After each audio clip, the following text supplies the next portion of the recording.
Johnson, Williams, Lynn, Bowman, Baker, Lynch, Escaday, Thibodeau, Cox, Smith, Epperson. We have a quorum, Mr. President. All right. We'll have invocation by Commissioner Williams and pledge by Commissioner Dominic. Please stand and bow your head. Oh, gracious Father, we come before you with bowed down heads. Lord, we thank you, Lord, for us lying down last night in our early rising. Lord, we pray for our community, pray for our city and our nation. Most of all, we pray for our children, our senior citizens. Pray for those that are less fortunate, God. We pray for our men and women who will serve and defend this country. Pray for this commission body, Lord, that we would do what is in the best interest of the citizens of Caddo Parish. And most of all, we pray for our dear Sister Bowman, our commissioner colleague, that you will heal her body. We ask in all your son, Jesus' name. Amen. Amen. All face the flag and repeat our committee. I pledge allegiance to the flag of the United States of America and to the republic for which it stands, one nation, under God, indivisible, with liberty and justice for all. Oh, not much, brother. How you doing? Okay, our first bit of business is the Commission sets its tax board of review, and we have to do this just as make it legal. Make it legal. Okay. Charlie Hennington, assessor at Caddo Parish. When I spoke to you 2 weeks ago, I thought we might have 2 appeals. They were officially appealed, but they had not withdrawn at the time, but they did withdraw. One was a square footage dispute, and the other decided he didn't have enough information to go forward, so they both withdrew, so we don't have any appeals. All right, no appeals. Outstanding. All right. Thank you. Thank you for your work. Any agenda additions? Don't see any. Citizens' comments. Citizens who wish to address the Commission on any issue other than zoning, please fill out a comment card located in the chamber foyer and return to the President or the Clerk of the Commission. Individual comments are limited to 3 minutes. I know we have some people that are here today for hearings, and we'll call on you when the hearings come up, and each side has 15 minutes for their comments. So let me see who I have that's not here for a hearing. Craig Lee.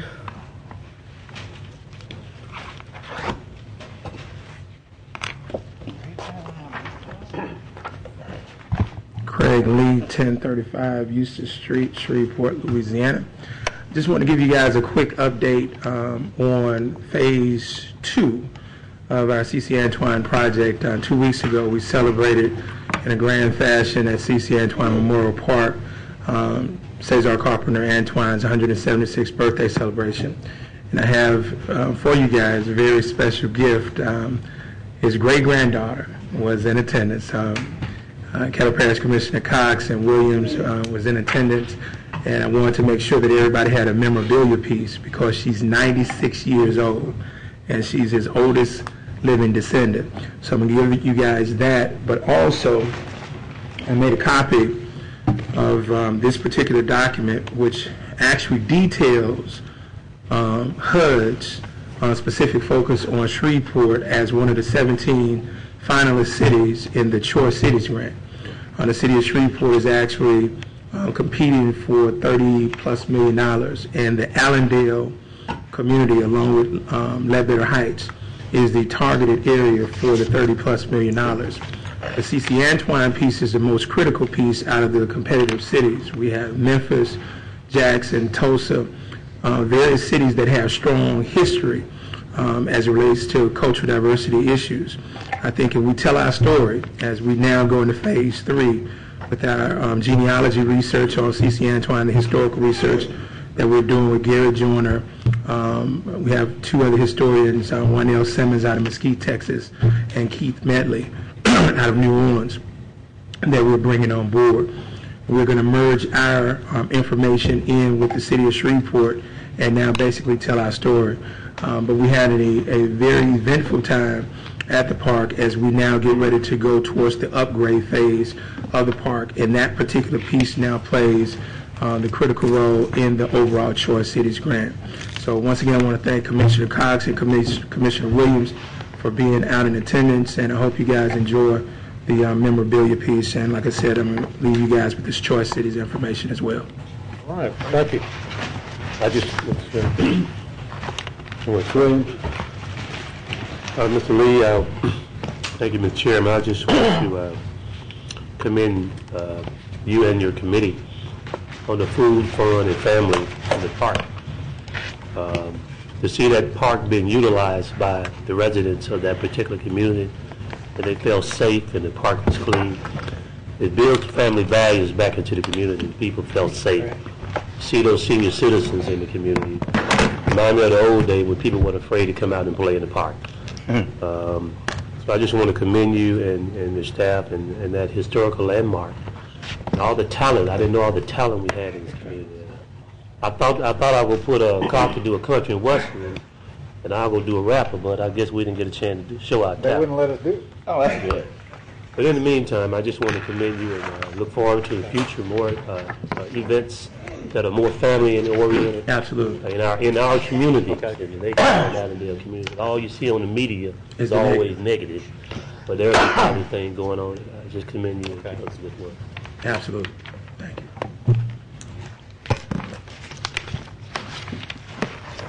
Got one more thing.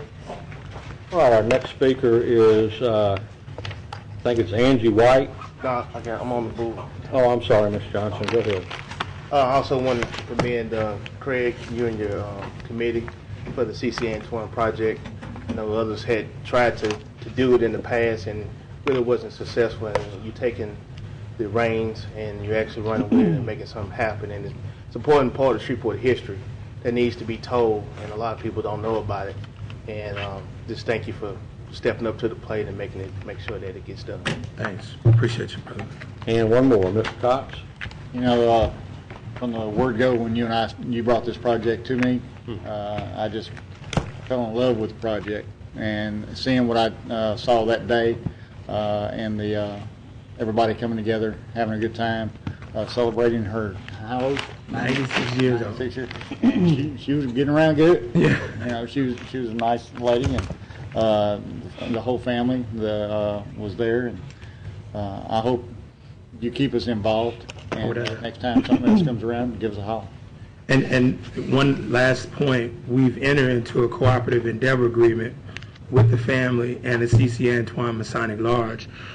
So the collaboration between the parish, the city, the family, and our nonprofit and the CPCRS20120920 Masonic Lodge now takes this thing on a very large scale.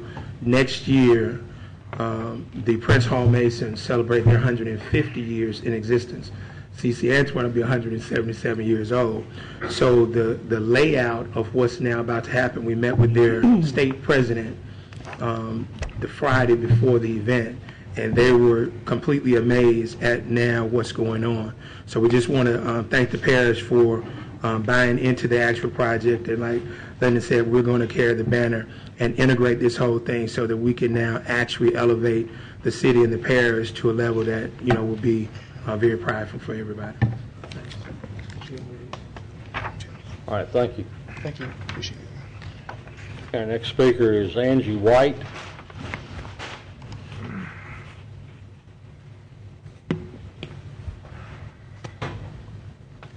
Good afternoon. Angie White, 269 Charles Avenue, Shreveport, Louisiana, 71105. Is that all the information I'm supposed to give? First of all, I want to say congratulations on the AAA bond rating that I read about in the paper today. That's something to be very, very, very proud of. I was asked when I came in what hat I was wearing today because I've been before you representing various organizations, but today I'm here representing the Community Advisory Group for the Shreveport Caddo Master Plan. And I just want to lend support for one of the issues you'll be considering today, the resolution for the funding for the study for the Unified Development Code and fee study. I know you all know the master plan well. You commissioned it and you paid for it. But I just wanted to list very quickly some of the chapters where the Unified Development Code is a critical piece in order for many of the goals to be realized through strategic actions that need to take place. In Chapter 4, the Natural Heritage chapter that talks about green systems and sustainability, it's mentioned 10 times as an action that needs to take place in order for goals to be accomplished. In Chapter 5, which refers to cultural heritage, that's our historic preservation, arts, and culture, it's mentioned 2 times. Chapter 6, which is about neighborhoods, housing, and community identity, it's mentioned 12 times. Chapter 7, economic development, it's not directly mentioned, but that chapter refers to almost all the other chapters for its action items to be realized. Chapter 8, getting around or transportation and mobility area, it's referred to 1 time. In Chapter 9, public systems, infrastructure, facilities, and services, it's mentioned 1 time with many references to fees for use that I think would probably fall under this. In Chapter 10, which is a focus on downtown, it's mentioned 4 times. And in Chapter 12, which is future land use, it's listed as one of the 3 main goals of that chapter. So as you can see, this is a very critical piece in the implementation of the master plan. The community advisory group understood as this was coming together that this would be a critical piece, and while I can't speak for all 30 or so of the fellow community advisory group members, I think they would probably be here with me if they could be. So I would ask that you would consider it favorably, and unless you have any questions for me, that's all. Mr. Lynn. Ms. White, in hopefulness of this passing, I know that I visited with Charles Kirkland and several others, and at the meetings that we had beforehand in the planning for the Unified Development Code, and we hope that the CAG would take part in a similar role as they did with the master plan. Was that mentioned at any of your meetings previous to today? We understood when we decided to stay together as a group after the master plan was approved that we would be there how you needed us. And we weren't 100% sure what that was going to look like. But in addition to having the members of the community advisory group, we also still retain the information on the individuals that came to the working group meetings that were organized around specific kind of chapter areas. And I think one thing that we could really do to help with that is engage some of those folks when it makes sense to as part of that process. So I would say that I will at least do my part to re-engage the community advisory group to be helpful in whatever way you need us. Okay. At least I will. All right, thank you. And hopefully we'll be able to gauge how everybody who participated feels we have come along in the progression of implementation of the master plan as well. Well, we've tried to be cheerleaders where we can. That was one role where we felt like we could naturally play a part, is to help recognize work that you've done when things that were identified in the master plan were actually accomplished or were making progress, or at least where conversation was taking place, because sometimes that's just accomplishing a lot, just having the conversation started. That's all, Mr. President. All right, thank you. Thank you. This is an appropriate place, I think, to make a couple changes in the agenda and to also get an opportunity to see what our AAA rating, which we're the only body to ever have that in the history of Louisiana, that is in the history of Louisiana. So we have an opportunity here to see what difference it may have made. We had some library bonds that were sold today, and Mr. Grant Sluter, our bond attorney, is here. And we have to go through couple motions and resolutions here to get this done. And I think the first thing, Mr. Sluter, is to provide for the opening of the bids. Yes, sir. First resolution. All right, we have a resolution. Can you read that, Todd? That first resolution, number 39? Yes, sir.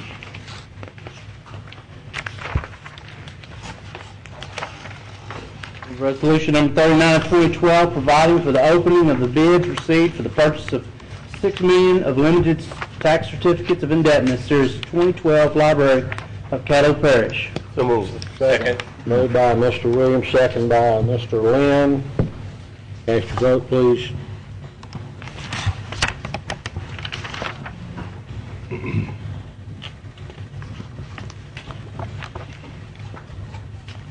See, we need one more vote. Dominic's. Dominic, all right, that's We go. passes 7. Mine didn't go the first time. Don't scare us like that, man. We made history. That's passes 7-0. All right, then that allows us to open them.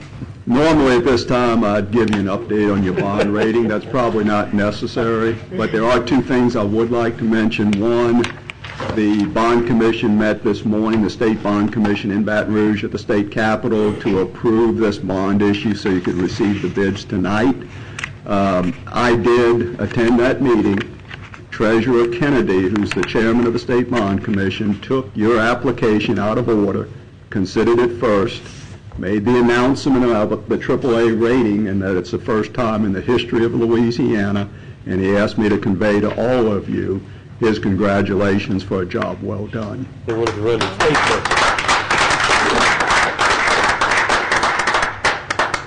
The second item is, I checked the calendar of bond sales nationwide, competitive sales, where bids are being received today, and there were quite a number of them, but there was only one AAA on the schedule today, and that was yours. Nationwide? Now, we have 7 bids received, and we have a printout. Mr. Grubb's got a copy of the printout. The low bid is from Raymond James and Associates, 1.22%. 1.22%. Wonderful. Ain't bad, huh?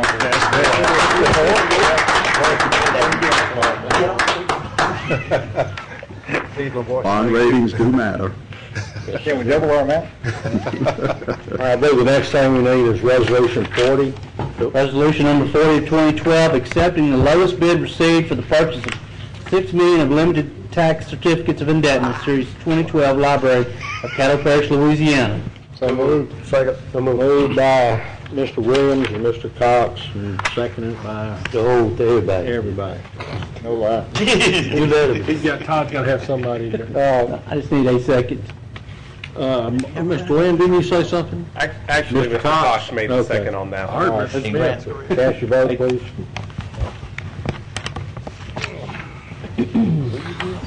I can't believe it's worth it. And that too passes 7-0. Man, I can't believe it. And when you and I spoke, there was one other step we needed. We need to have the public hearing on that ordinance. That is correct. And the ordinance will incorporate all the provisions of the winning bid of Raymond James and Associates. And by the way, that's the firm that Morgan Keegan has merged with. So if you'd like to proceed with that ordinance, that'd be fine. Then I can notify the bidders all standing by nationwide to hear who the winning bidder is. All right. Tell them come do business with her. Mr. Hopkins, this is the public hearing on ordinance number 5233. Okay. This time we open the public hearing on ordinance number 5233 of 2012, providing for the incurring of debt and the issuance of $6 million limited tax certificates of indebtedness, prescribing the form, terms, and conditions of said certificates, designing the date, denomination, place of payment of said certificates, providing for the payment thereof, principal, interest, authorizing the agreement with the paying agent, and providing for the other matters in connection therewith. All right, do we have anyone to speak against ordinance number 5233? Anyone to speak against ordinance 5233? Anyone to speak in favor of ordinance 5233? Anyone to speak in favor of the ordinance? And this public hearing on ordinance number 5233 is closed. And now we go to the last step, which is ordinance for final passage, and it's where we have to vote on it. Ordinance number 5233 of 2012, providing for the incurring of debt and the issuance of $6 million of limited tax certificates. So moved. Second. Moved by Mr. Dominic, second by Mr. Smith. Cast your vote, please.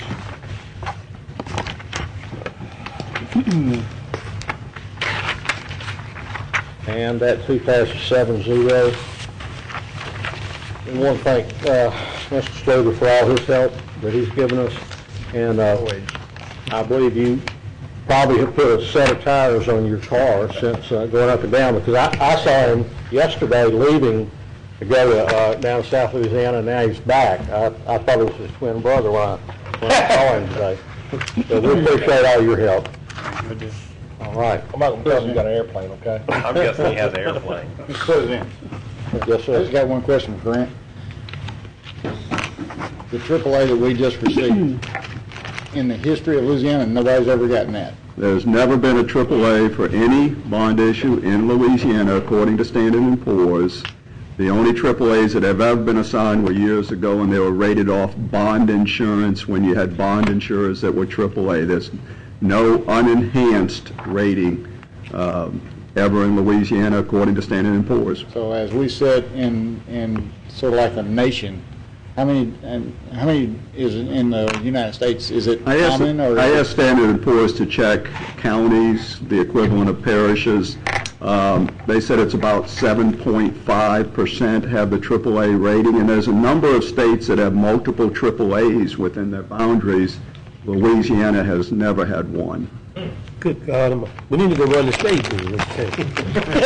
Well, you know, the increase in this rating, and I always tell this to other public bodies, it's going to be helpful to everyone. It's going to be helpful to other public bodies in the state of Louisiana, not only in this area. It's going to help others because the increase makes it easier to get increases for those respective public bodies. It's happened before when we started reaching AA credits a few around the state. We saw other folks coming up a notch. So I would expect this is the beginning, and hopefully we're going to see other folks move upwards also.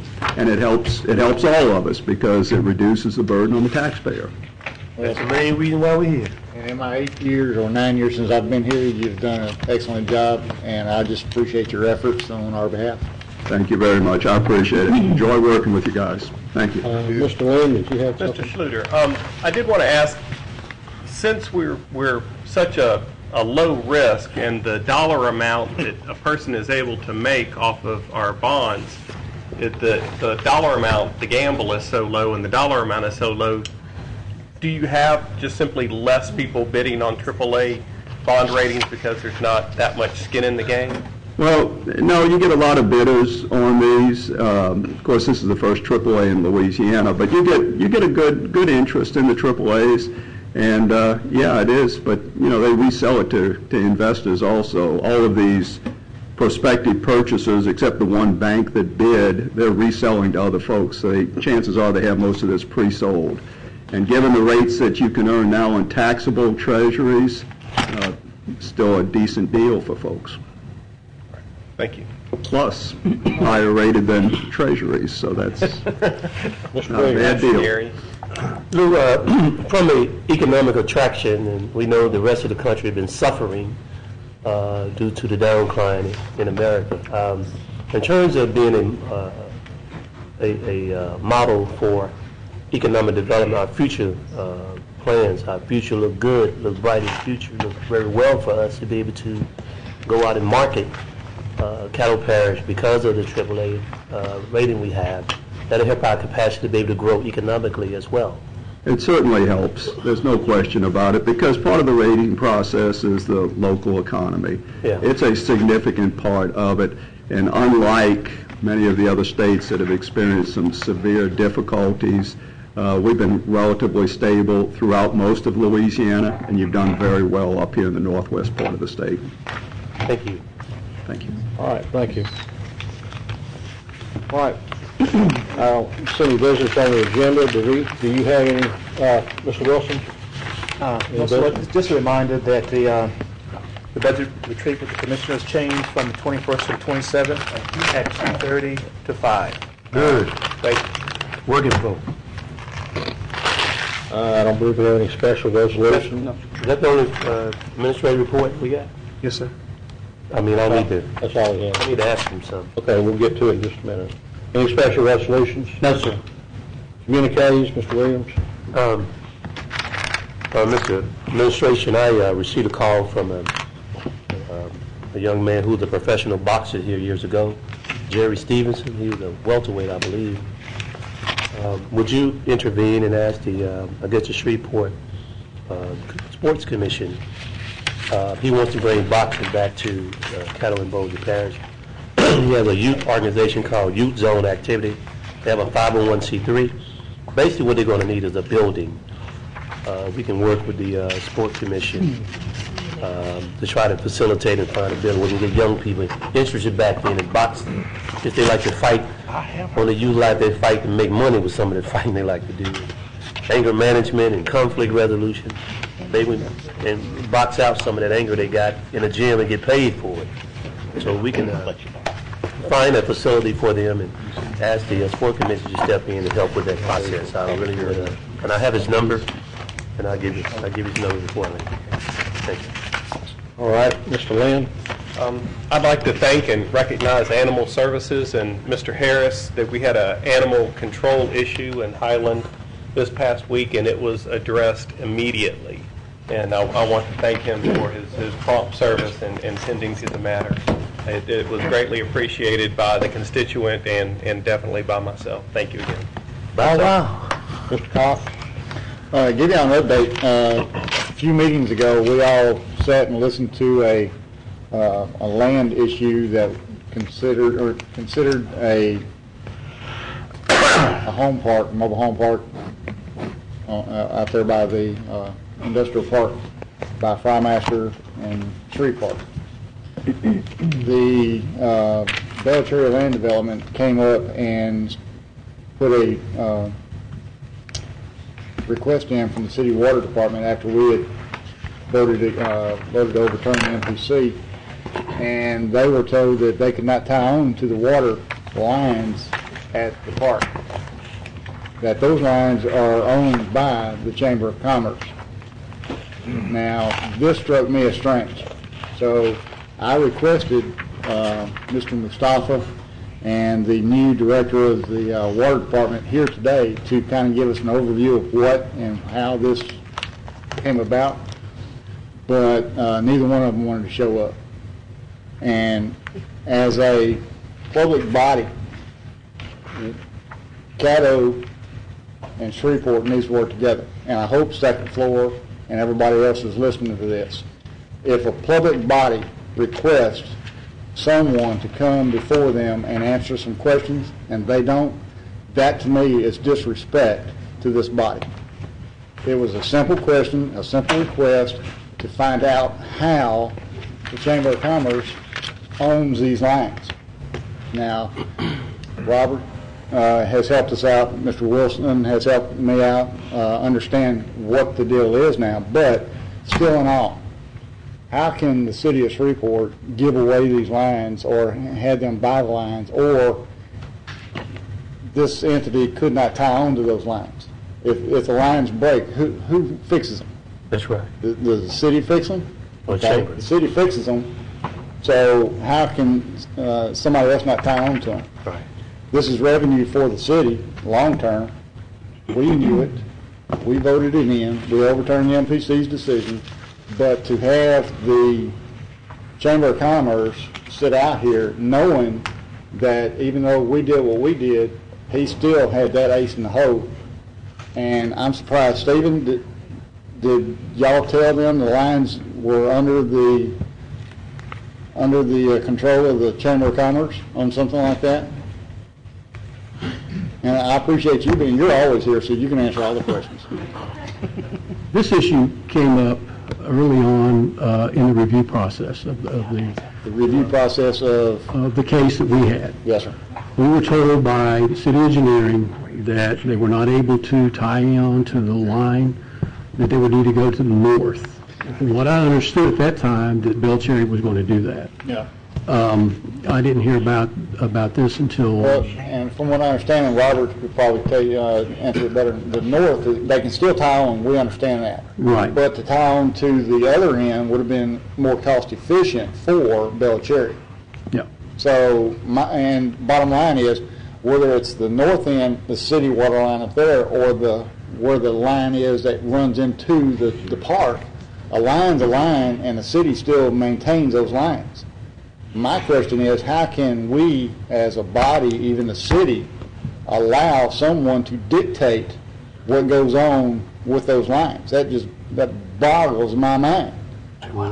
Because here's something else. Somebody's going to come up with a development on the other side of the railroad tracks, maybe some $100,000 homes. or whatever, and they're going to want to tie into those lines. What's he going to do, turn them down too? He is taking back progress as a Chamber of Commerce, the way I look at it.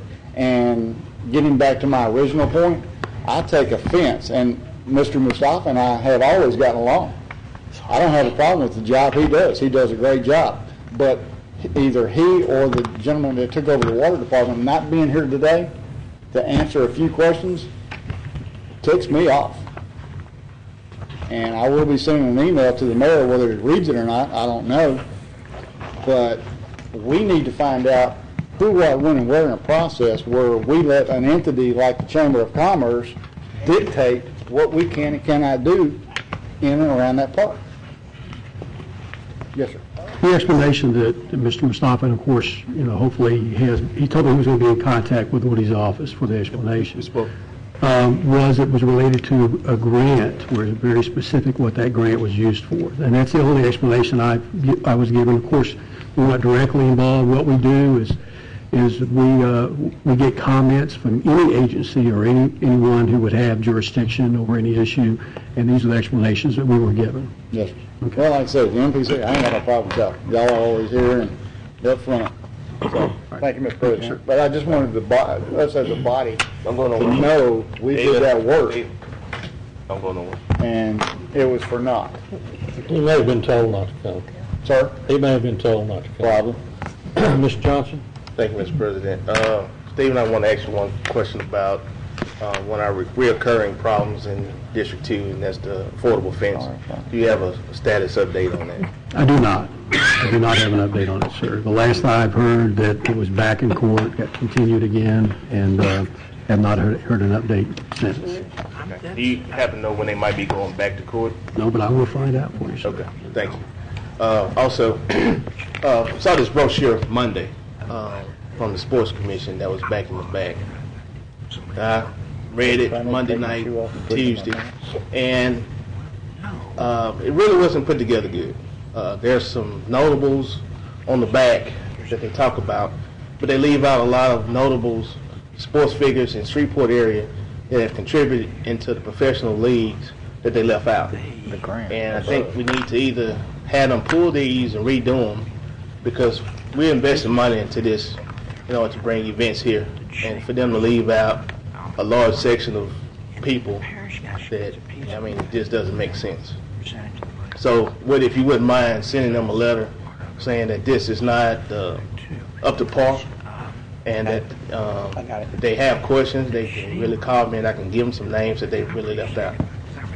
Thank you, Mr. President.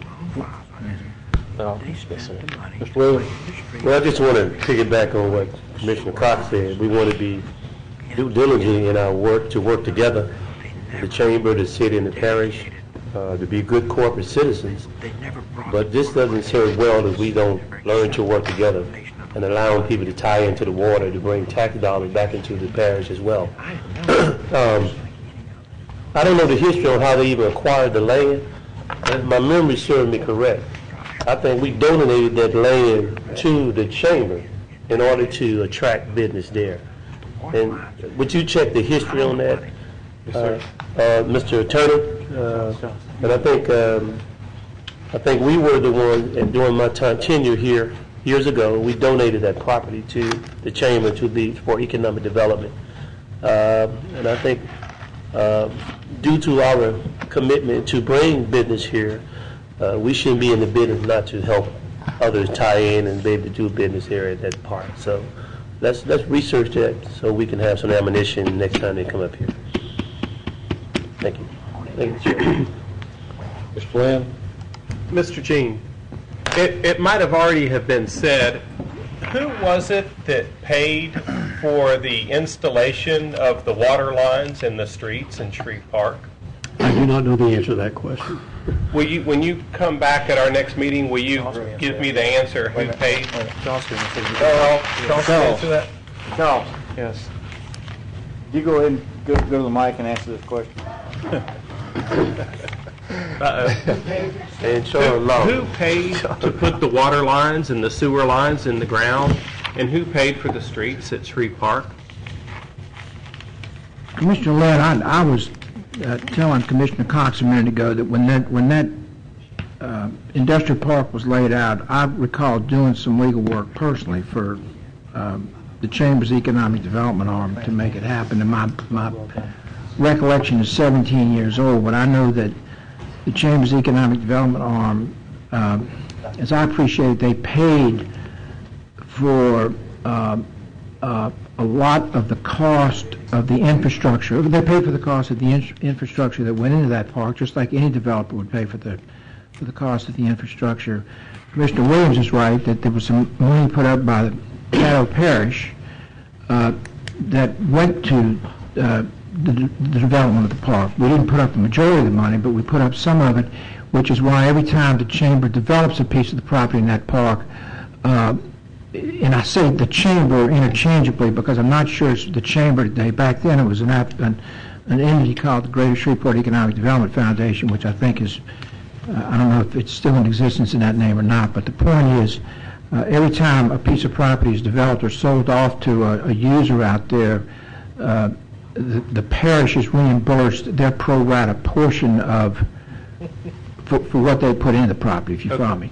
But as I was telling Commissioner Cox, probably I'm not aware of why the water lines were not ever donated to the city, as happens most of the time when developments are put in. I just don't know. I mean, my knowledge ended 17, 18 years ago. So we gave money to an entity for the development of the property, at which we receive money back from it on our investment when they sell that property.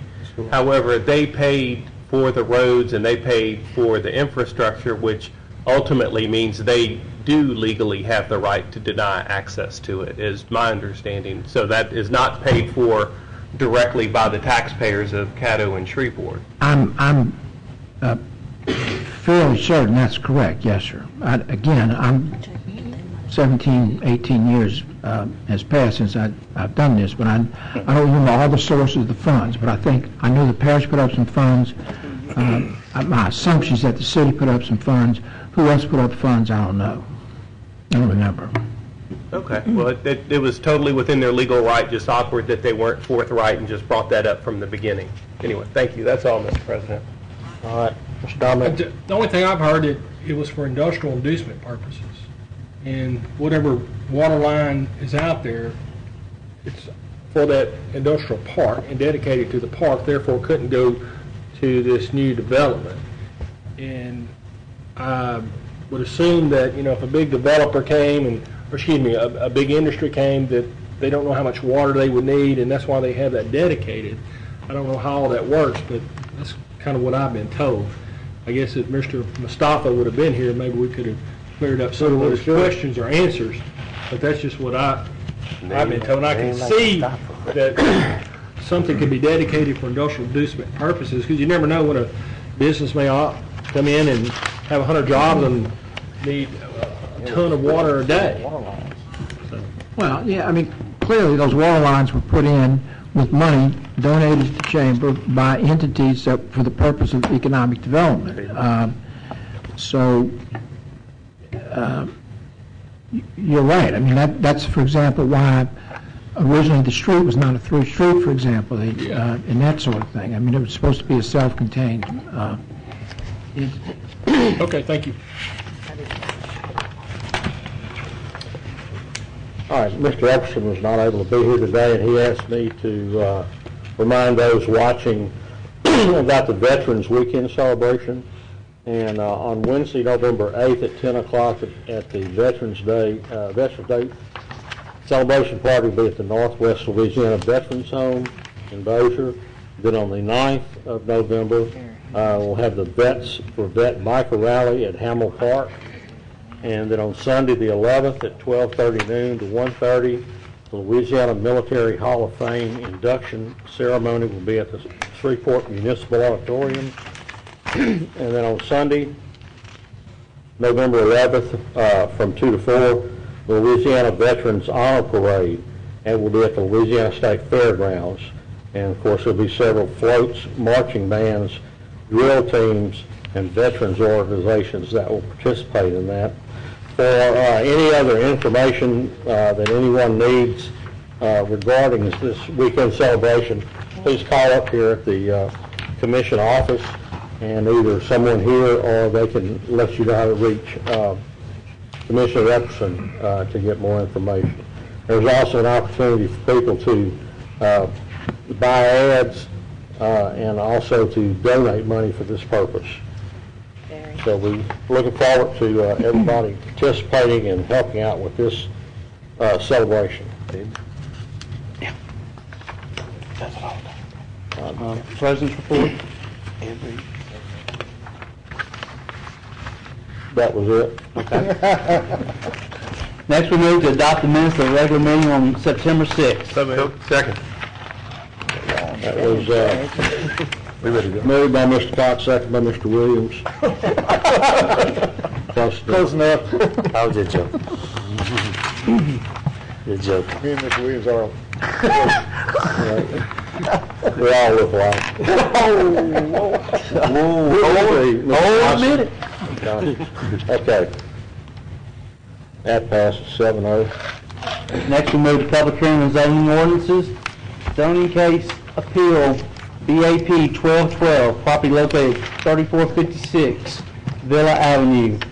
Audra Jowers and Joey Corsentino applicants, Ethel Kelly appellant.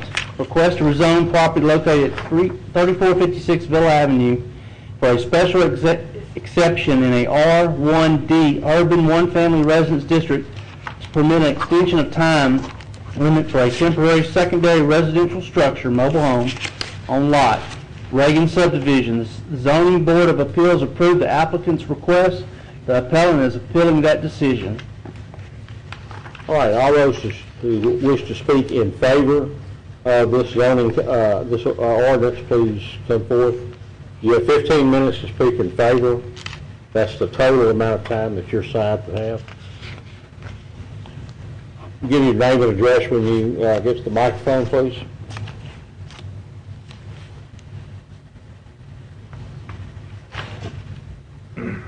Hello, my name's Audra Jowers, 3456 Villa Avenue, Shreveport, Louisiana, 71107. Do I start at the beginning or at the last meeting?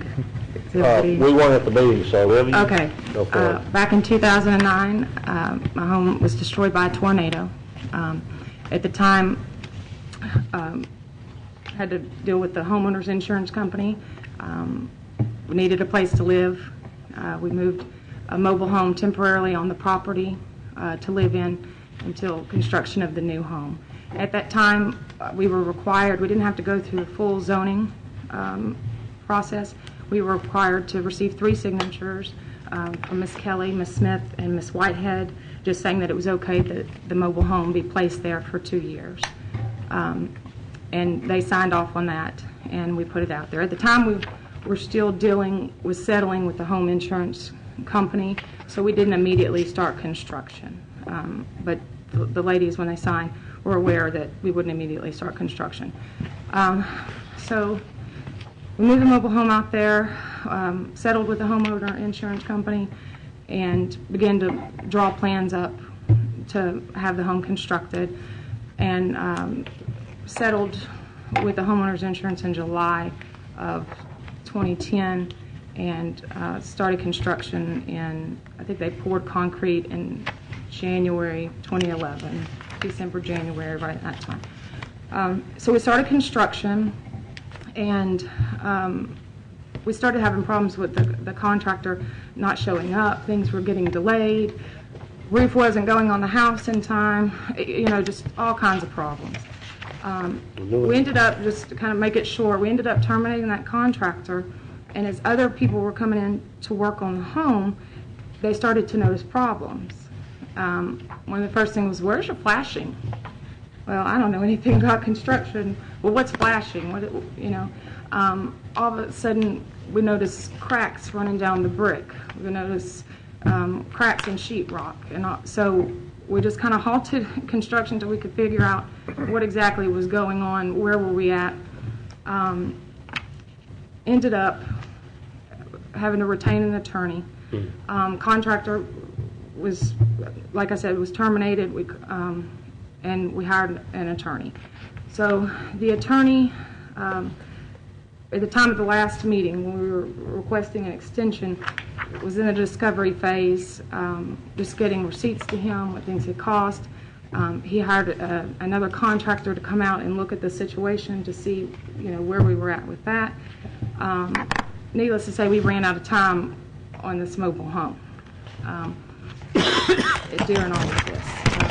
We were approved for the extension at the first meeting. Some of the neighbors appealed that, and so that's where we are now. Mr. Johnson came out, he said, have you spoken with everybody? Does everybody know the whole situation? At the time, we had not gone to Ms. Kelly, who filed the appeal, and told her everything that was going on. We had sent an engineering report by email to Ms. Smith, and had asked her if there was any questions, just give it to Ms. Kelly, because we knew that Ms. Kelly didn't have a computer. But we went over to speak with Ms. Kelly and kind of laid everything out, and she still was not happy about this extension or anything of that nature, but we just wanted to give her a full, just everything that was going on with it. Also, at the time, we had gotten a petition signed by all of the other neighbors in that general area, along Villa Avenue and along Hampton, and at the original hearing, we had that petition. There was one family that was out of town at the time, Ronnie and Rebecca Davis. Since then, we went around, explained everything that was going on there, and they're in support, and actually I got the signatures on that original petition. I had a copy, so I had them sign that, just saying that they're now in support. At the first meetings, some of the problems were with the mobile home being there, that there's a devaluation of property. But, we have the trailer sitting there. Along with Smith, the backside of her property is another trailer, or mobile home. And you go through that neighborhood, there's mobile homes all through that neighborhood. It's not just, ours. There was an issue with the construction dumpster, and I called about it. They said, well, you have to have it there. I was just going to get it moved out of there until construction started again, and have it moved out. But they said, no, you got to have it on the property. So I called to have it emptied. For whatever reason, it's still under that contractor's name. Well, because we have filed a lawsuit against that contractor, I'm not doing anything. Call the attorney. He's addressing that so we can get, that moved out of there. So we're just requesting an extension. And at the time, I told Ms. Kelly, I said, if it doesn't take this full 2 years, I'm willing to even say at the end of this litigation, give 6 months and just enough time to get this house built and done. I don't want to be in it any more than they want me to be in it, I promise. So that is kind of where we're at. And it's not even about this issue, but when we spoke with Ms. Kelly, she said there were some things that were done before I even purchased the house 7 years ago, with tying sewer lines and things in together. She said, I know y'all weren't aware of it or anything, and so I have a plumber that is coming out to look at where all this stuff is, because if there's new construction, you have to have new lines. And so I said, okay, well, when there was going to be a camera put down and see where all these lines were. I said, when you hear something, let me know. If I need to address it with my attorney, whatever the case may be, just let me know. 3 days later, I see a plumbing company there. I walked over to speak with Ms. Kelly. I said, did you find anything out? She said, we hadn't gotten a final result or whatever. And I said, okay, well, if you find anything out, just, let me know.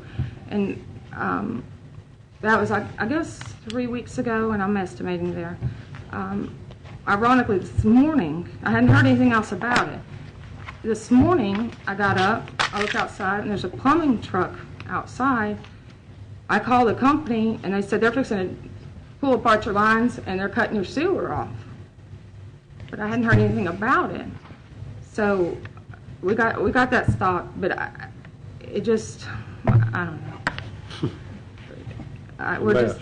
It's too much. Yeah, if I have to move this trailer, I'll be honest with you, I'm paying an attorney $250 an hour to get this straightened out.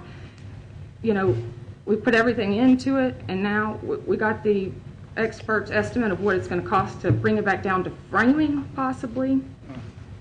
And so, I'll lose my home over it. It's that simple. To spend the thousands of dollars to move this trailer out of there, start paying lot rents, try to do this attorney, and so that's where we're at. Any questions? Do we have any other speakers? Do we have any other speakers in favor? The gentleman that came with you, is he left? I think he wanted to put something in a parking meter. Got to pay that. Now you got to pay that. All right. Be $250. We thought the meeting started at 3. That's where I live. Okay. We'll hold questions until we get to vote on this. If you'd like, you just sit in the front, and hopefully we won't be too long. Okay. All right, all those wishing to speak against, please come forward. And you too, your side will have 15 minutes, up to 15 minutes. My name is Rick Kelly. My address is 620 Pine Cove Road, Elm Grove, Louisiana, 71051. I'm here to speak for my mother, Ethel Kelly. She lives at 3454 Villa. And by the way, I am superintendent of construction and maintenance for Bossier Parks and Recreation. So I do have a quite extensive construction background. Back in when all this started in 2009, the applicants requested from their closest neighbors a consent form so that they could put the mobile home on the property. Now, if I'm not out of line, could I ask the commission what is the purpose of this consent form? Can anybody answer Was that? that granted by the MPC? Yes, sir. Mr. Dean, could you answer that question?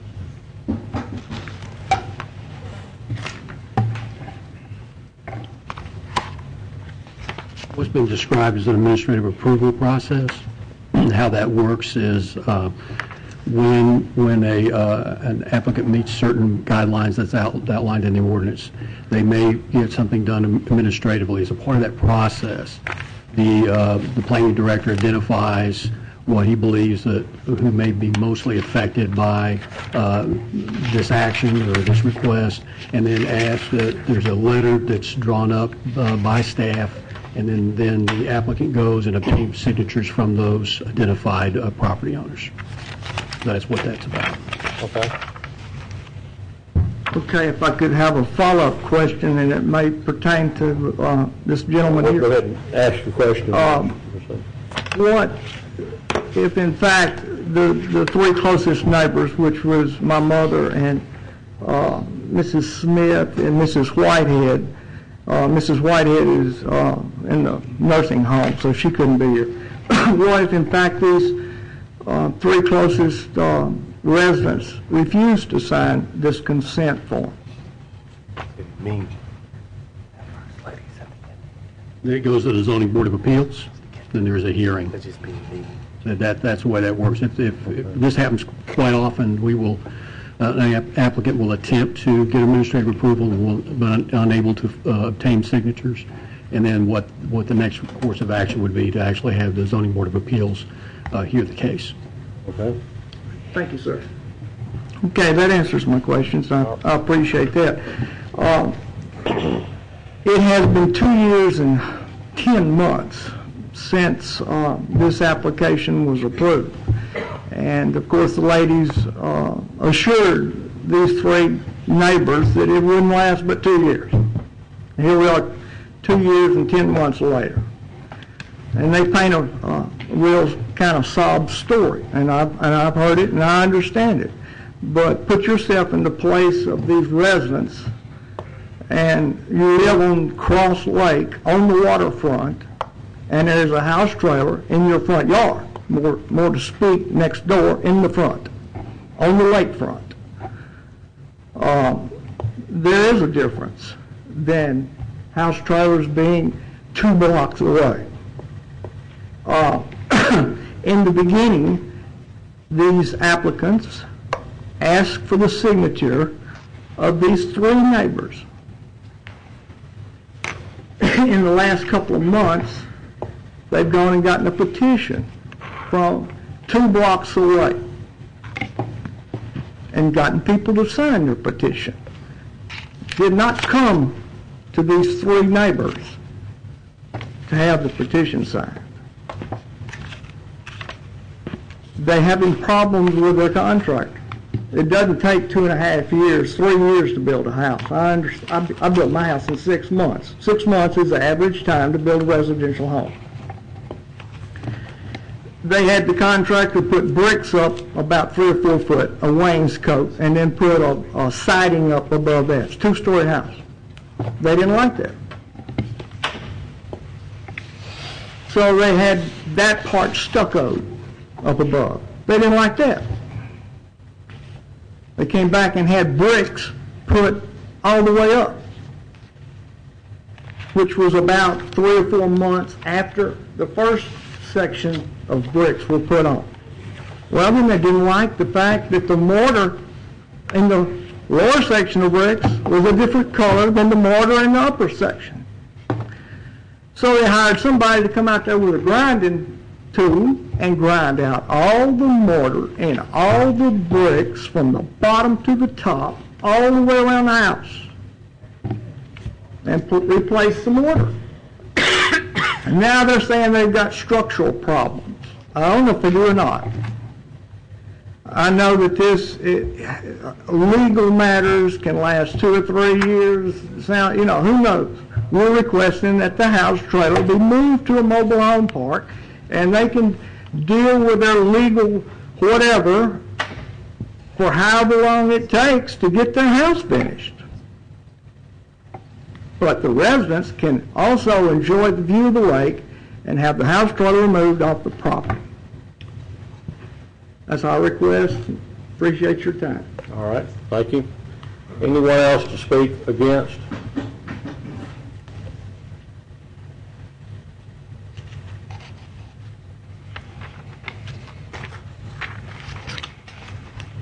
Good evening. My name is Lottie Smith, and I live at 3444 Hill Avenue, Shreveport, Louisiana, 71107. I am Mrs. Smith. I resent the fact that Ms. Jowers here says that they sent me all this material and, I didn't give it. Well, I did. They sent a whole bunch of stuff to my computer, and it took a Philadelphia lawyer to read it all. And after what they told me, I went down and I explained everything as they said to Miss Kelly. And I tried to tell Miss Kelly everything they did tell me, because they call me quite often. And there is someone here that knows what I'm going to tell you is the truth. I was told that the reason why they didn't come to me on this petition was the fact that somebody told them that I didn't like them anymore and they were afraid to talk to me. And that is a blatant lie. Until recently, I had their stuff stored in my house. And I wouldn't do that for someone that wasn't a friend. I have no malice against these girls at all. Never have. I've been a good friend, and I've done everything for them that could possibly be done. But I resent the fact that they're trying to lay some of this on my back, and it's not going to wait, because I won't stand it. I'm 70 years old, and I have 2 acres up there.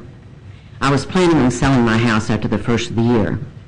But I have got some structural problems because of the 2 major rainfalls that we have. So my time is going to be a little longer now. I do my own yard work. My husband died in 2008. My house was tore up in 2009. I was back in my house built by 10. I have got to sell my home because I can't keep it up much longer by myself. But with a house trailer sitting on the lake, down there on the lake frontage, it's not very pretty. And when she's talking about a trailer sitting up there in my house, on my yard, it's not a trailer. It's a little double-wide modular home. It's my mother's. And it's a beautiful little home. It's got lots of flower beds. It's very pretty. Now, the trailers that belong down on Hampton Street have nothing to do with the lake. I know that I'm probably blowing smoke in the wind. But I had, you know, these old people, we like to say what we think. And by George, I'm taking my time up here to tell you that all that's being said is not done. And he's right. A lot of the stuff that went on at this house, and I'm not saying that they don't have some problems, but a lot of the stuff that went on at this house is their fault. And I'm surprised that Miss Joey Carcentine is not here because she's the one that ramrods it. So you do whatever you have to do, and I'll have to live with your decision. But I want you to know that I have done everything that I can to be decent friends to these people down here. But it's over, and I'm done. And I'll have to stay at my house for the length of time that you give them to rebuild or do whatever they're going to do. But you can't guarantee me or anybody else that this litigation is going to be over in 4 months. Nobody can. And what are we going to do? You're going to sit there, the ZBA gave them 2 more years? That's 5 years. How long does this go on? Do we just keep on and on and on coming up here bending your ear? I don't think so. But I appreciate you for letting me bend your ear today. Thank you. Unless you have questions. Questions will come at the time, right before we vote. Thank you, sir. I appreciate it. Thank you. Anyone else to speak against? We have one gentleman I know that wanted to speak for, but he was out of the room. There you go. Mr. Thibodeau, can you wait and let her finish with against? Oh, I'm sorry, I didn't see you coming up. I'm sorry. Come on. In just a minute, just, Mr. Sanders, in just a minute, I didn't see her come up. Have a seat right in front. Just have a seat right there. I'm sorry, I didn't see you come up. Go ahead. Mr. Thibodeau, Mr. Johnson is my district commissioner. My name is Ethel Kelly, and I live at 3454 Villa, and I am the next door neighbor. And this has been what we call Villa Avenue saga, and it's been going on a long time.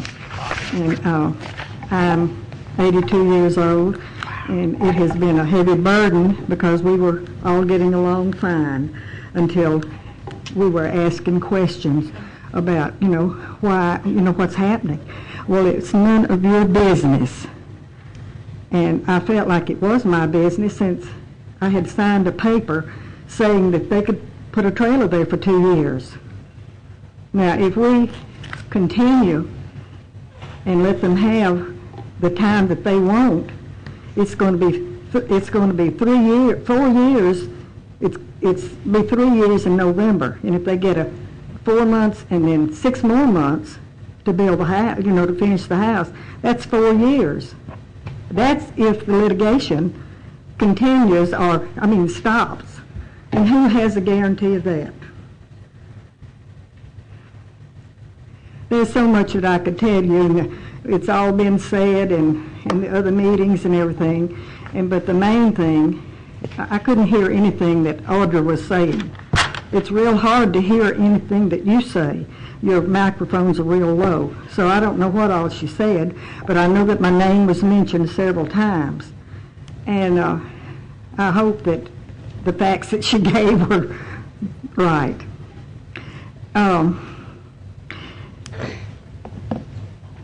She mentioned about the sewer. And I'm not sure about that, but that did happen this morning. The plumber came this morning because I knew I had found out somebody, and I don't know who it was, but somebody broke the connection on the sewer clean out on my property. But when you look at my property, their yard is higher than my yard. My driveway comes down and it curves down and goes down into my carport. And I guess I may have 2 feet of my property up on that hill. And my sewer line is on my property. Well, somebody broke the connection on the top of that. And the water started pouring out one day, and I thought, oh my Lord, what's happening? And I live by myself, and I don't wash dishes every day. I rinse them and put them in the dishwasher. When it's full, well, I wash them. The clothes the same way.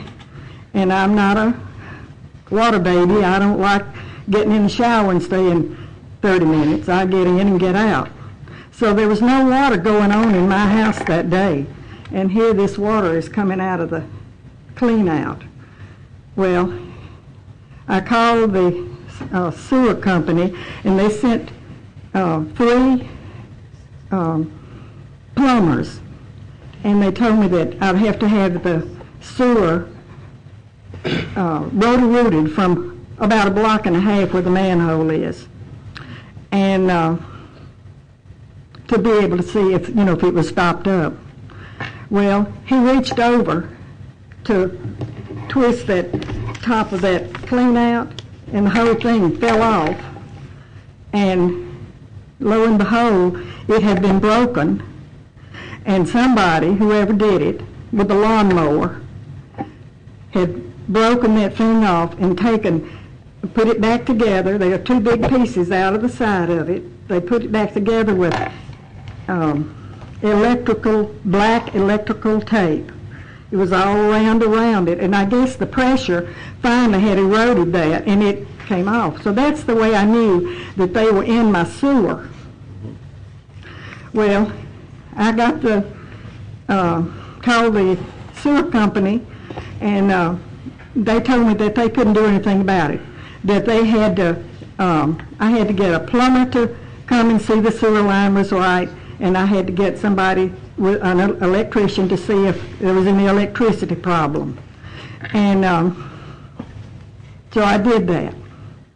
And I didn't get the sewer cleaned out, but I told them then, I said, well, it stands to reason that if you've got a pump that's pumping down the hill this way, up the hill, and it meets an opening, it's going to come out there. It's not stopped up, it's just the tape gave way.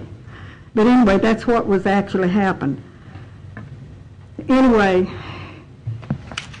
I didn't know where they had tied into the sewer. I did not know when my husband and Mr. Reagan, when we bought the property, he and my husband were real good friends, and he had a septic tank, so he decided he would put a sewer lift. We had to do a sewer lift. So he put one right next to it on his line, over on his property, and like this is the line, and I was right here, and they connected them. So that if one didn't work, the other one worked. So we always had sewer working. But I didn't know about the sewer line. I didn't ever think about it, and that was almost 30 years ago. And I didn't know it was against the law. In fact, my husband told me they were connected together, but he didn't tell me about the sewer line. So anyway, I knew then that they were in my sewer line. They did not know that. Ms. Kelly, your time is... My time is up? You can go ahead and complete your thought. Yeah, go ahead. Okay. Well, the only thing that I need to tell you now then is that he came today, they found where it's connected, and they were going to disconnect it, and I told them not to disconnect it because I hadn't had a chance to tell them because they just found out. And so they put it back together, and Mr. Roach was the plumber. He was going to tell them that they would still have service. But I don't know what he told them. But we decided that a month was enough time for them to be able to get service. Can I make one more statement? If the suit is over in 4 months, and these ladies get money, if they if they have a way to do whatever they're going to do, then Ms. Smith and I have agreed that we would let them have 6 more months to complete the building. But if that does not happen, then the trailer should be moved. If in 6 months, if they get the money and it's not done in 6 months, then the trailer's moved in. That was what but they didn't ask us. They bypassed us completely with the whole thing. I hope you consider our feelings, and I know they have problems, but I'm sorry. There are mobile homes that they could put it in. Thank you. All right, thank you. Anyone else to speak against? All right, I see no one else. I believe you had about 5 minutes left from, it was about 5 minutes left from. Okay, my name is Thomas Sanders, I live at 3461 Bella. And as far as I'm concerned, I have to drive right by it every day and it don't bother me. I look, when I'm coming down the road, I'm looking at it. Our other next door neighbor right there that lives in a two-story house, he signed that petition. And I think there ought to be given time. You don't sign off on something that's not right. And that's all I think about it. I see it every day. I see it more than any other because I leave in and out of there more than them. And they just getting a raw deal as far as I'm concerned. All right. Thank you. Thank you for your comments. Get a rebuttal. Don't they get a... No, get a rebuttal. Charles. Charles, I get a rebuttal. If she has time left, yes, sir. She's got 3 or 4 minutes left. 5 minutes. Ms. Yowers, you got about 5 minutes left for your rebuttal if you have one. If you want to add anything else. That's great. It's, who's the big?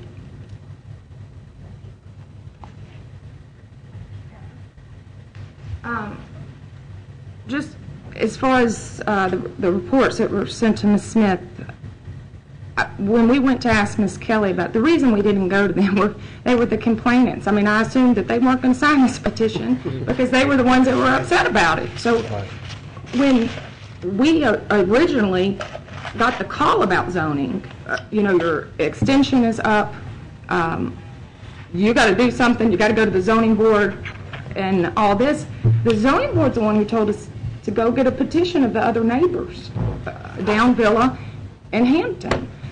So it wasn't that we intentionally, well, I guess we did intentionally skip over them because they were the complainants. So I thought, well, they're not going to support it because they're the ones complaining about it. So it wasn't an intentional slight on our part as far as that. And, as far as the reports that we sent to Ms. Smith, we just asked Ms. Kelly, did you get the engineering report that we had sent to Ms. Smith? And she said no, so we explained to her what the engineering report said. It wasn't, it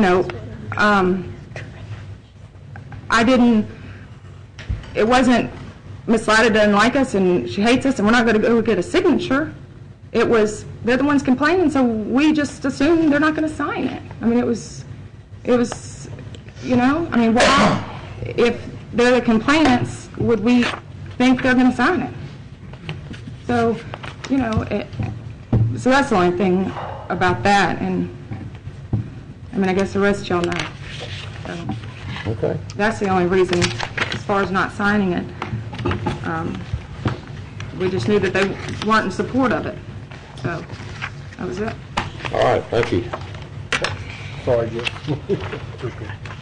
So, the public hearing on this issue is closed. I believe we have one other public hearing. Next, we have zoning case P512 and C2612 in regard to ordinance number 5232 of 2012, property located at 10440 Ellaby Road on the northwesterly corner of Ellaby Road and Overton Brooks. Zeta Residential Facility LLC applicant requests to rezone a 9-acre tract of land with 339.7 feet of frontage on Ellaby Road with an average depth of 1,660 feet, located at 104 Ellaby Road, from RA Resident Agriculture District to RAE Residential Agriculture District Extended Use, to incorporate an additional tract of land into the Holy Angels Residential Facility campus that has its zoning designation.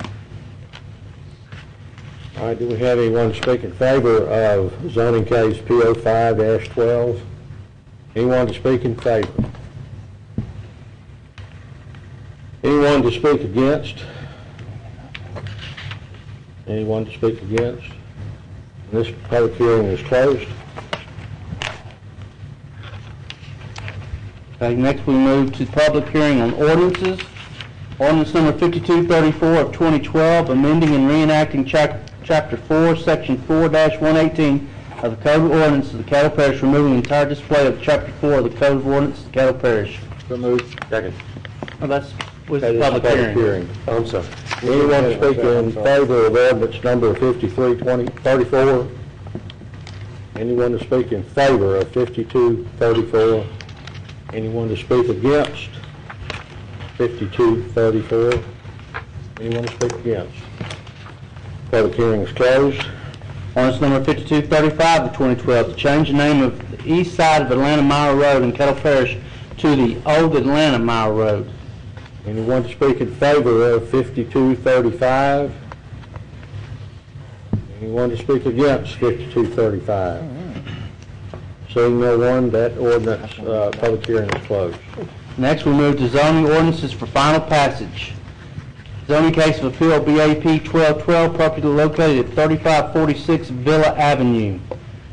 Request to rezone property located at 3456 Villa Avenue for a special exception in an R1D urban one-family residential district to permit an extension of time for temporary secondary residential structure.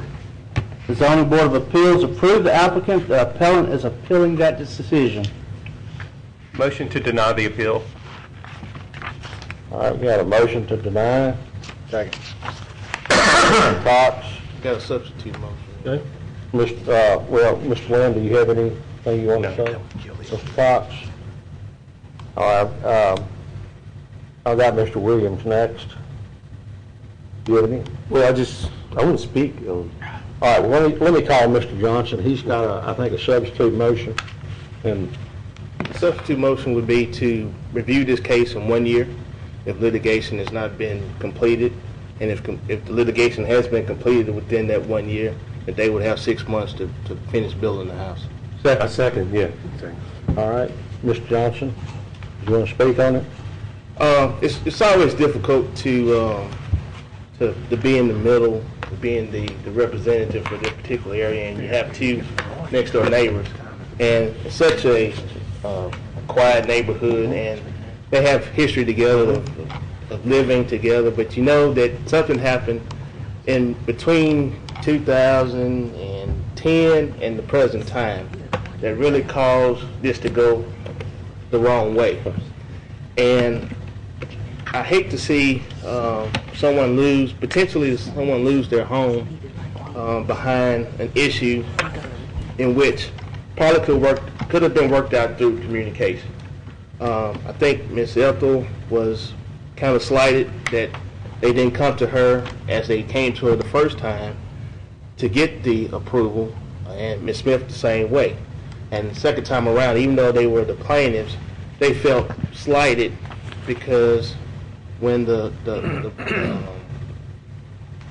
zoning board made their recommendation, they didn't have the opportunity to say we're in favor of it or we're against it. So it kind of went all the wrong way at that point in time. So I want to say that the 2 years is a stickling factor with Ms. Ethel and Ms. Smith, and during Ms. Ethel's comments, she mentioned that the 6 months after the litigation is done, it's okay with her. So there is some compromise that can be done in this particular case, and I would like to introduce that motion to try to meet that compromise so that both of them will have a win-win type of situation. Hey, Mr. Johnson, can we get some clarity? Did you say 1 year? 1 year, and it will come back before us for review, the case to be reviewed again. All right. If litigation has not been done. Completed. All right. I have the motion as to leave decision of the zoning board of appeals for a period of 1 year, to which time will be reviewed by the commission. And if litigation has been finished, then they would have 6 months to complete the construction of the home. Okay. All right, Mr. Dominic, you were second. Did you have any? Ms. Jowers, can you come up? I need to ask you a couple questions real quick, if you don't mind. Lawyer's got to be here, contractor's got to say. Second, Mr. Johnson motion. Well, I think he did. I like to do both here, but it's fine. It doesn't matter. You're still speaking. Ms. Jowers, I got a couple questions. The mobile home y'all have, is it a mobile home or is it a modular home? It's a trailer. Does it have skirting under it? Yes, it's skirting. Okay. And have y'all actually filed a lawsuit? Yes. Where is that filed at? Caddo Parish Courthouse? I think Caddo, yeah, because Okay. we're outside city limits. And, do what? Okay. Well, I know, but I'm just saying, you know, we want to make sure it was Caddo Parish. I'm sure it was.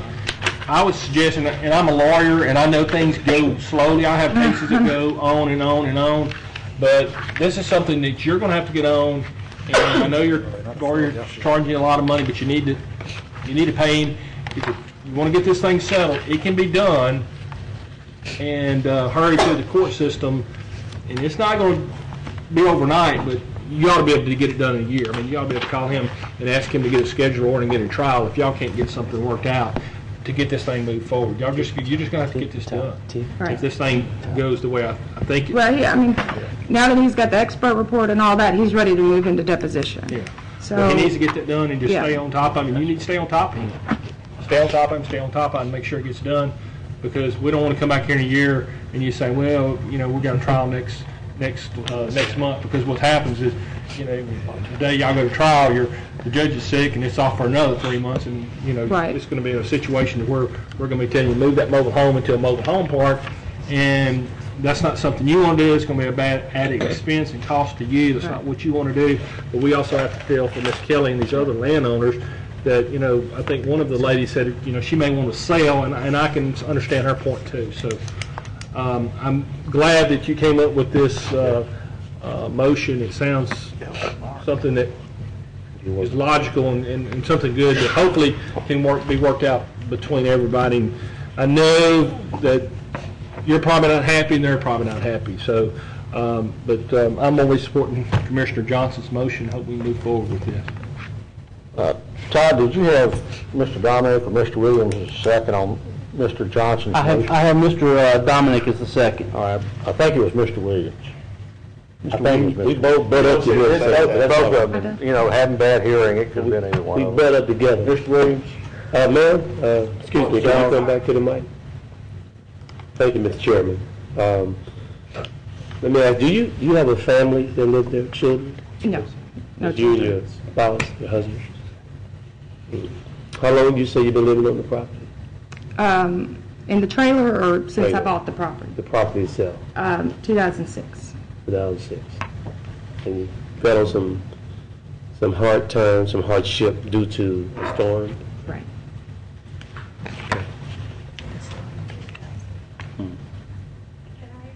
No?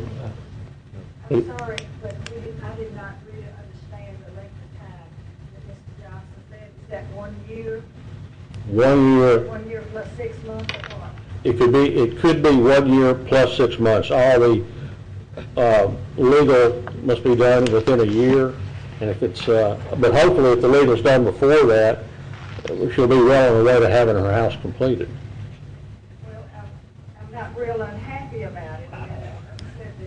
Okay, but we hadn't voted yet, so Please, but it's better then than 2 years plus, yeah.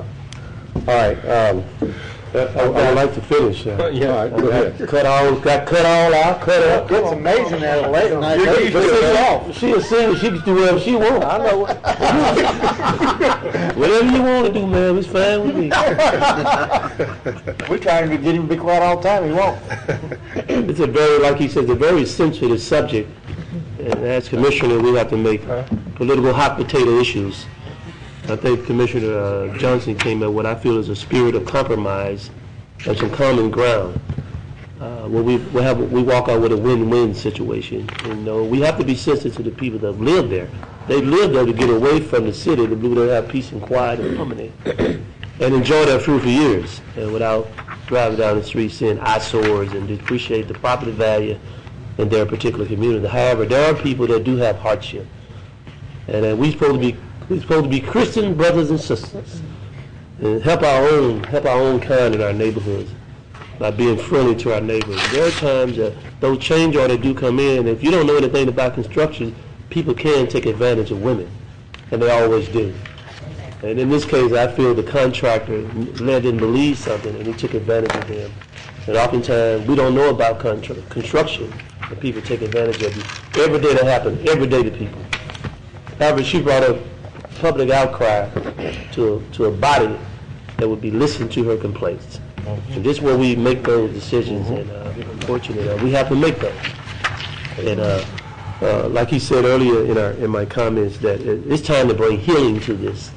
And I feel the compromise that Commissioner Johnson came up with, it's not pretty, but I think it's in my humble opinion, I think it's the best decision to not allow us to go any further than 2 to 3 years. Because I know you're sick and tired of seeing it, and you're sick and tired of excuses. So I feel like I think our colleague came up with something that I feel would be in the best interest for both parties. And I don't know exactly how long that it do not go over the time frame that he has recommended. So hopefully that we can bring some healing to the situation. You can get back to having your community, bring your community back together, where you guys can work together at the lower level and try to find some ways to work together. Because there are going to be times you may need help from one of her. And hopefully that we can bring some peace to this, and peace and harmony, and she'll come and help you. I hope there's no mality or no iniquity in this today, that we will go from here. Whatever happens here, we'll go forward in the future. So I commend Commissioner Johnson. Thank you, sir. All right, do we have anyone else wishing to speak on the substitute motion? Mr. Lynn. I concede my motion. I just wanted to give Ms. Jowers a heads up that Commissioner Dominic can probably attest to also, is that just because you win a judgment against a person, you still have to fight a completely separate battle collecting that judgment. And so good luck with that. That's usually a much harder battle than actually winning the judgment. Yes, and the attorneys advised us, so it's, we know that, yeah. That's all, Mr. President. Yeah, but let's get it. All right, Mr. Johnson, are you on here again, or? All right, Mr. I need to talk, I will, but otherwise, I'm good. Mr. Dominic, do you have anything? Oh, just, that they got the insurance company, so hopefully y'all get that out. I see your lawsuit there. I see your lawyer, Mr. White. Know him real good. He's a good lawyer. Just tell him to get after it, okay? Okay. All right. Let's cast your vote for the substitute motion. Mr. Johnson's motion. So we be voting yes with that. I'm trying to be clear, for point of clarity. We vote yes for Mr. Johnson's motion. Yes. Then that gives her up to a year to get the legal taken care of, an additional 6 months if necessary to complete the construction. Thank you. Is that correct? But if the legal is done before a year, I mean, she needs to get on it and get going. Right, after the end of a year. We're going to look at it again. We'll look at it again. Right. But then if it's done inside of the year, then they have 6 months to finish. Okay. The legal is settled.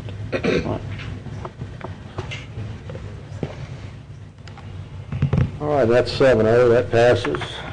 Next, we move to ordinance number 5232 of 2012 in regard to zoning case P512 and C2612, property located at 10440 Ellerby Road on northwest. Move. Second. Save time some breath. Thank you. Cast your vote, please. And that passes 7-0. Next, we move to ordinance for final passage. Ordinance number 5234 of 2012, amending and reenacting Chapter 4, Section 4118 of the Code of Ordinance. So moved. Second. Second. See no speakers. Cast your vote, please. And that passes 7-0. Ordinance number 5235 of 2012 to change the name of the east side of Atlanta Myra Road in Caddo Parish to the old Atlanta Myra Road. So moved. Moved by Mr. Dominic. Second with a question. Second by Mr. Cox with a question. Why they put me in the old? What? Why put it old? They was call it old and make people remember elderly, and we get Williams vote over there. What it is, it's I don't know if you remember when Robert spoke on it or Jimmy spoke on it last time, that I-49 is going through the property, and one of it's called Atlanta Mile Road, so they're just going to call this old Atlanta Mile Road so the guy can get his mail. It's very confusing. They have a 911 address. That was my next question. Was it going to disrupt mail or anything? No, this is what it's trying to correct that problem, if I'm correct. Is that correct? Thank you. Cast your vote, please.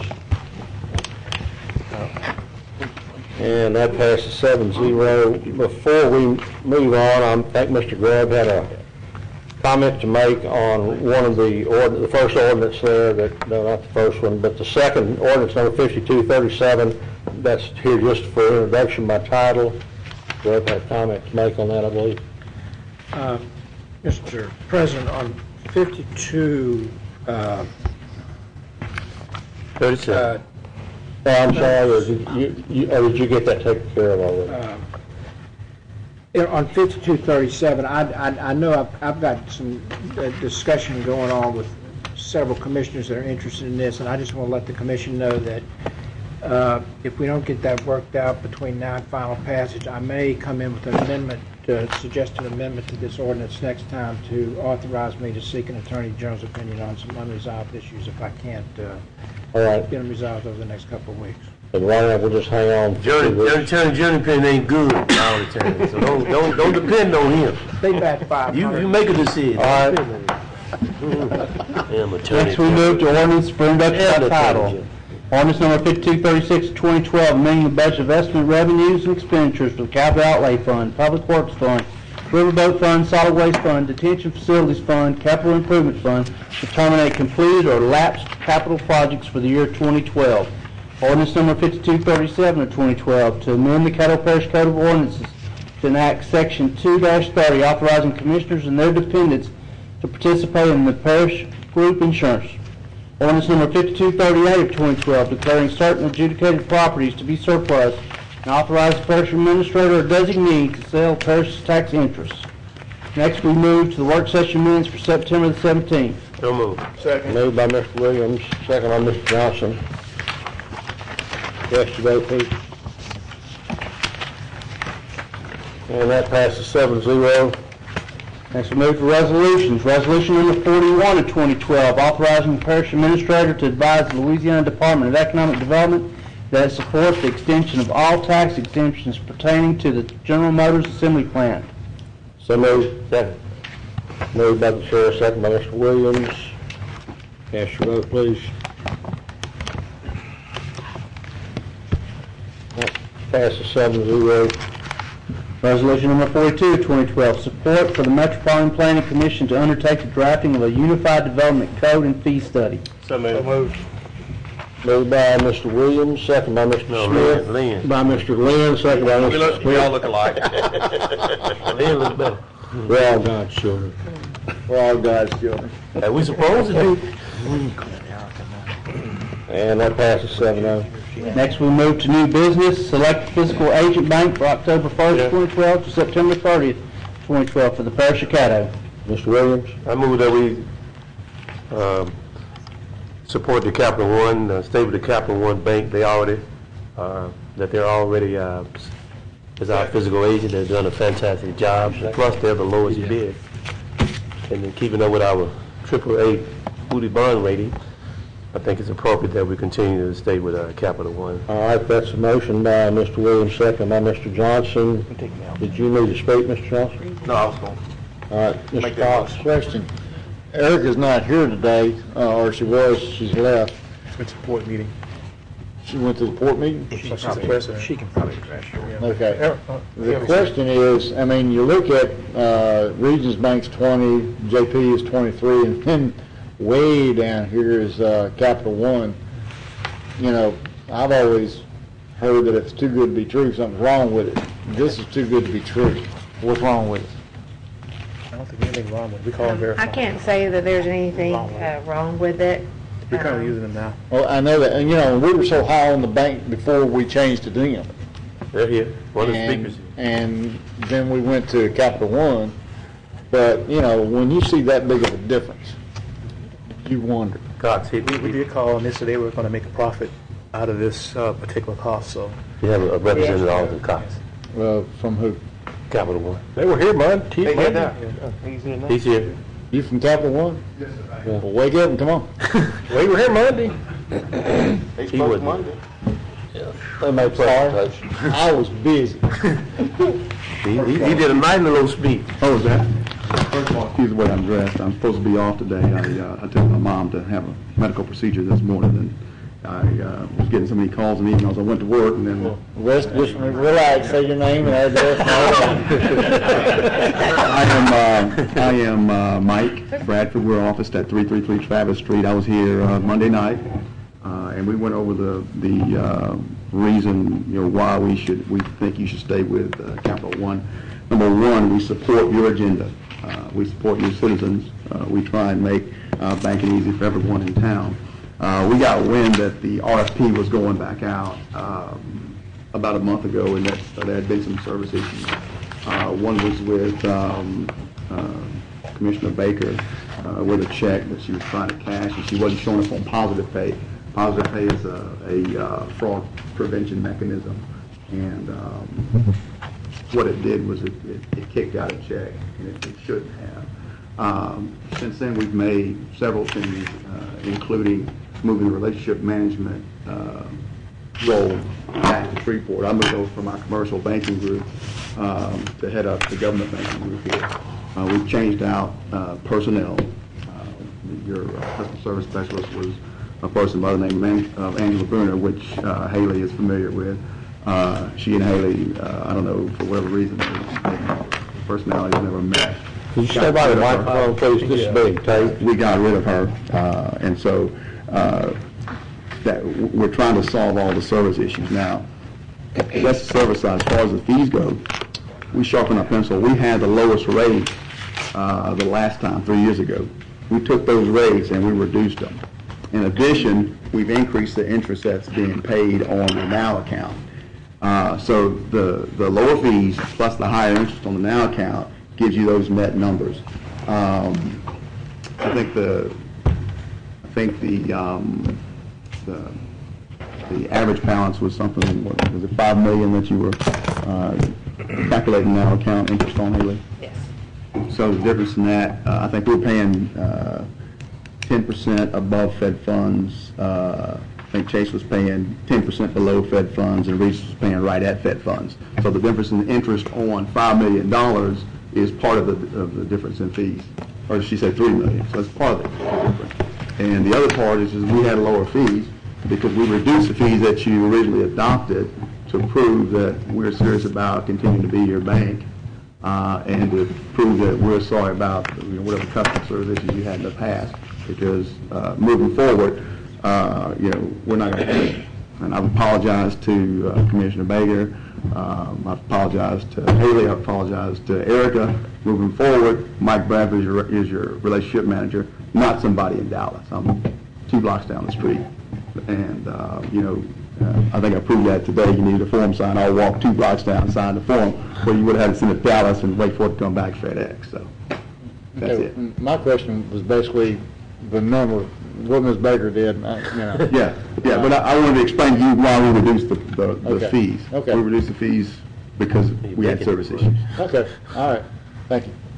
Any other questions? Yes, I was certainly going to choose y'all because of the number, but if y'all had Commissioner Baker pat down and cuffed, I'm going to have to reconsider my position. We didn't get that. I don't want to say that. You said I'll see more speakers. Cast your vote, please. You should have said lit. And that passes 7-0. Move to adjourn? We got it. Adjourned.